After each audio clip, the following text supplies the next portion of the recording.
You're still here? You reek of old age. Go home already. The harsh outburst pierced the joyful atmosphere of our oldest son's housewarming party. My husband and I had come to celebrate his new home, but instead of being welcomed, we were met with the shocking display of rudeness from his wife. The room fell silent, the music and chatter fading as everyone turned to see the source of the commotion. Our daughter-in-law, Alice.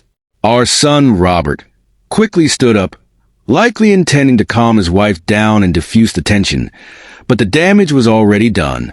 Beside me, my husband Sam muttered under his breath, "Shall we bring this house down?" His tone was calm, but there was a steeliness to it that made Alice's arrogant smile freeze in place.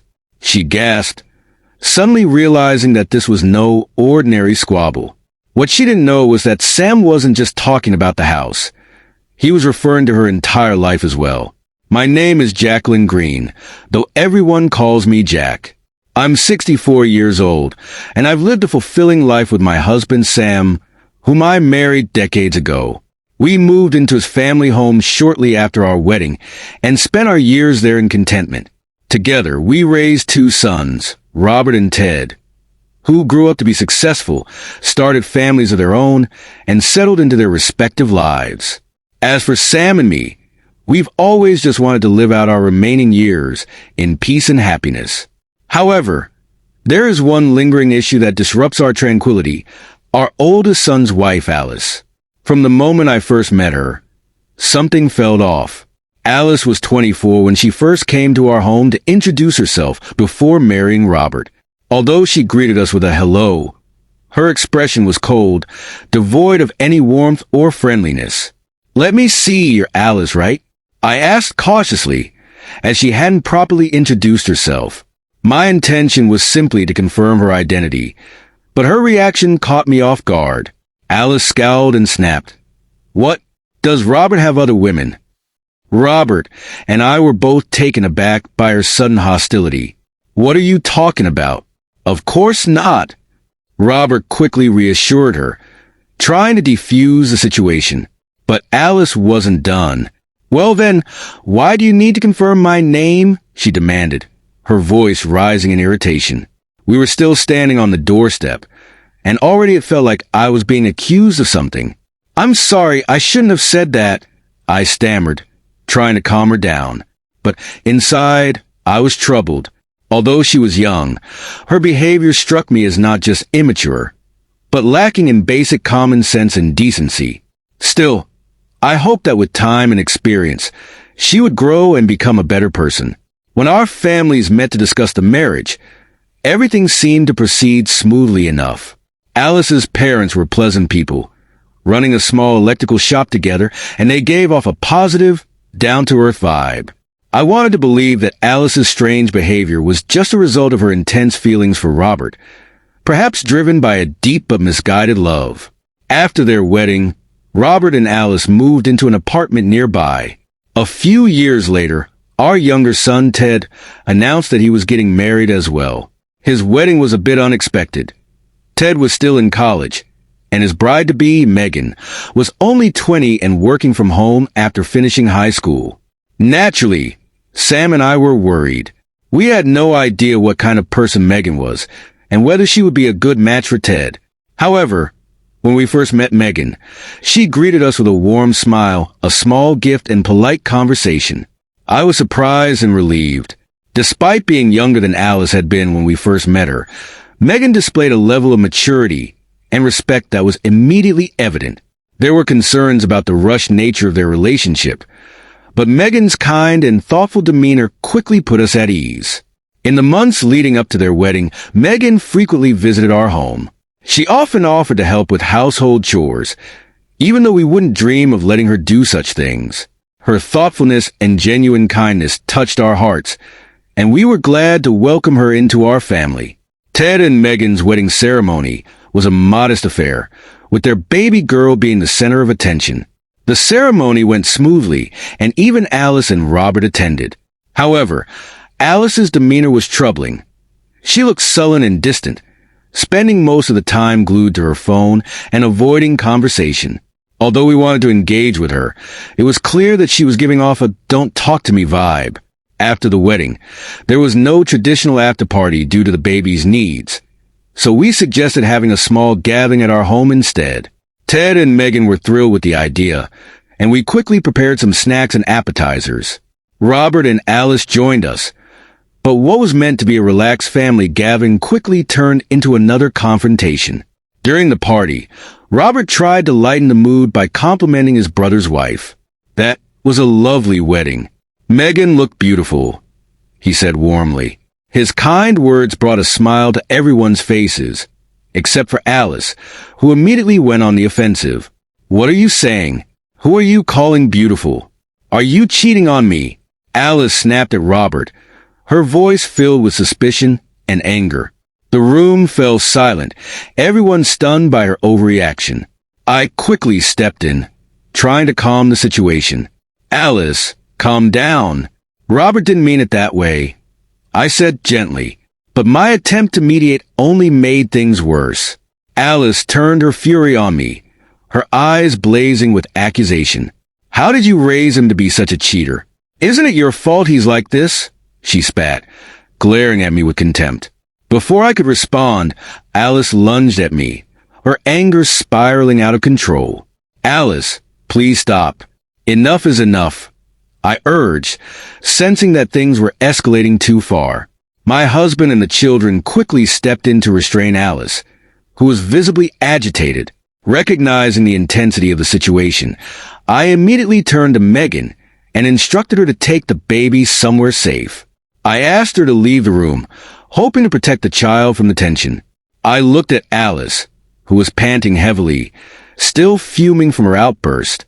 It was painfully clear that she harbored deep resentment, not just towards me or my family, but towards everyone connected to Robert. In her eyes, she saw only Robert, and perhaps even saw us all as obstacles in her relationship with him. For the sake of peace and Robert's well-being, my husband and I decided it would be best to maintain some distance from them.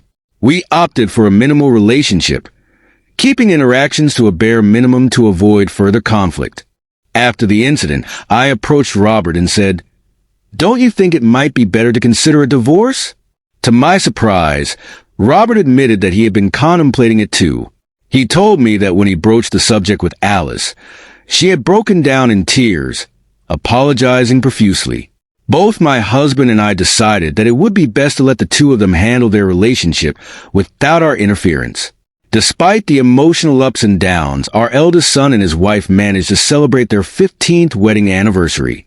Because they didn't have children, our opportunities to meet with them were few and far between, which perhaps was for the best.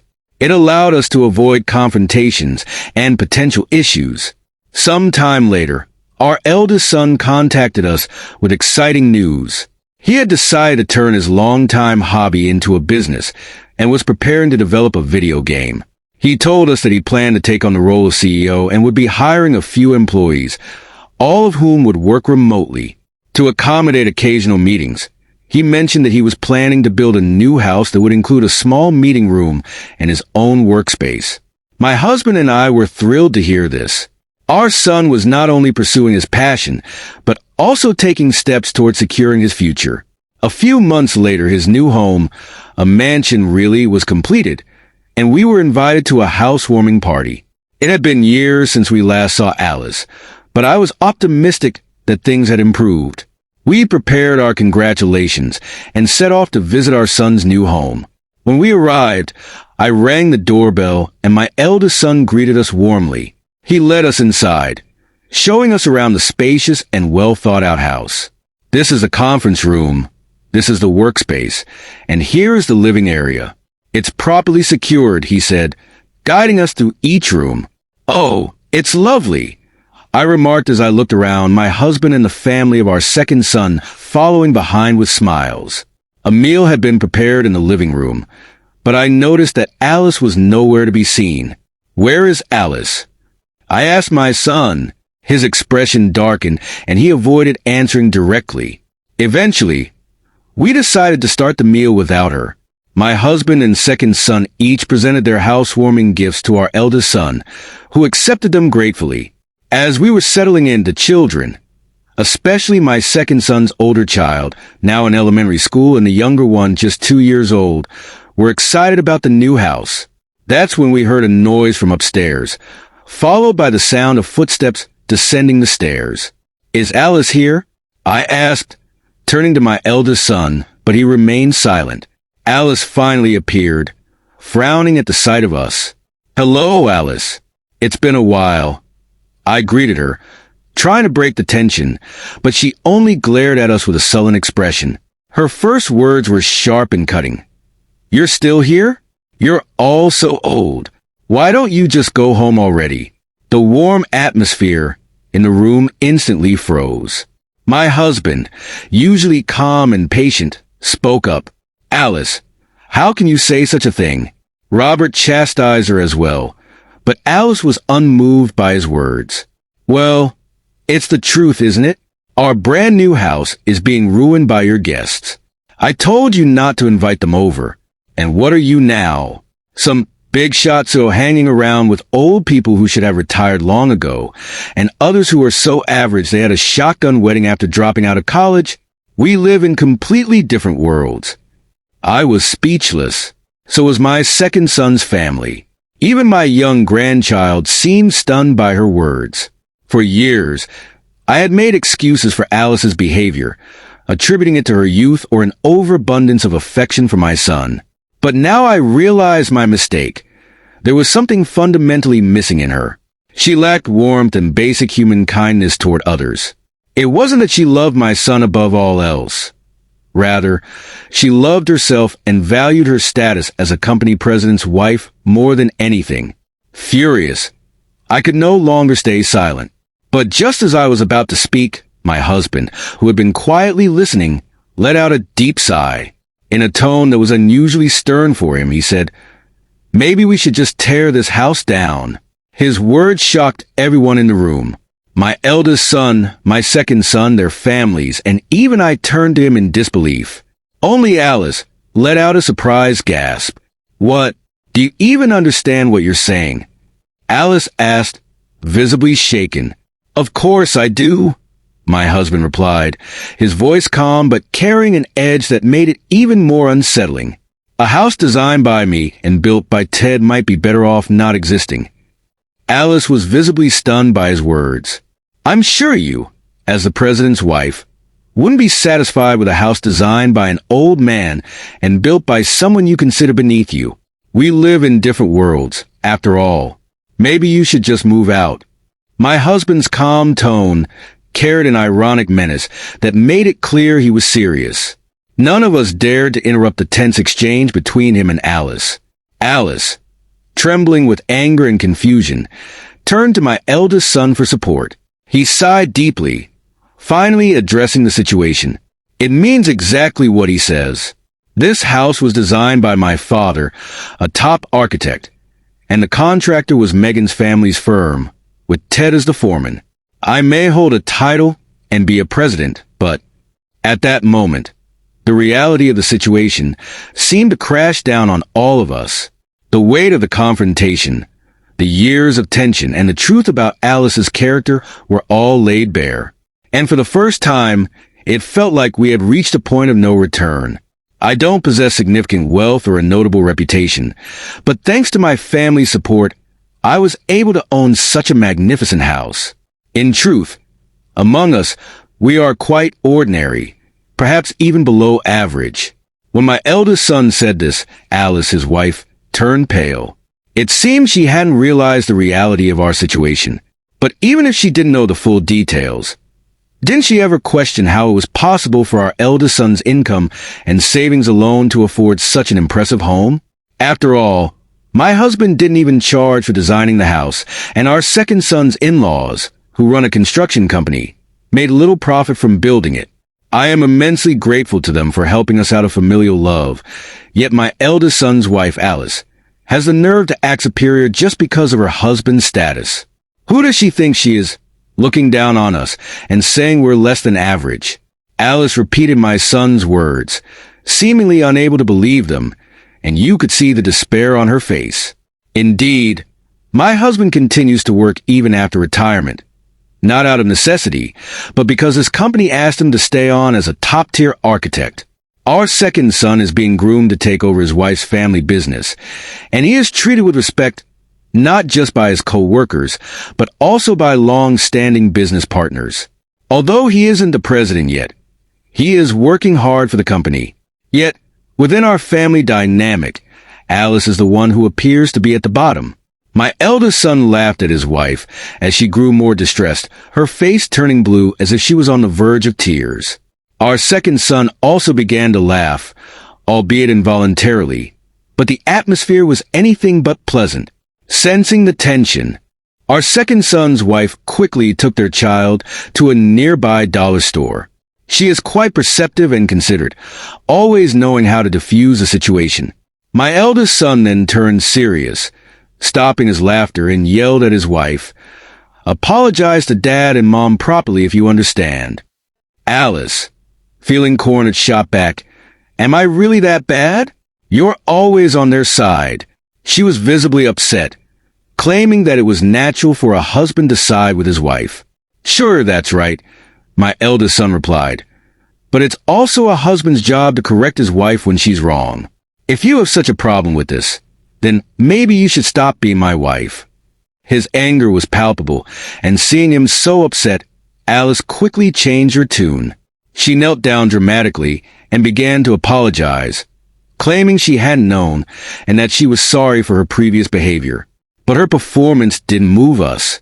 It was too late for apologies, and her overly dramatic display failed to elicit any sympathy. My eldest son, seeing his wife's desperation, turned to us and asked, "Dad, Mom, what do you think?